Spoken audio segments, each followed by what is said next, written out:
Hi guys, and welcome back to another informative video. Today, we are going to be discussing how to turn off sensitive content filter or settings in Twitter.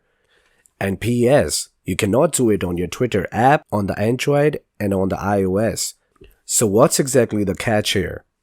Stick around and I'm going to show you how. First, you need to log into your Twitter account from your Chrome browser or your Safari browser. Once you have logged into your account, click on the top tweets option on the top extreme right. Once you're here, you can see the second option, view content preferences. Click on that. Now you can see the settings option that don't appear if you open it in the app.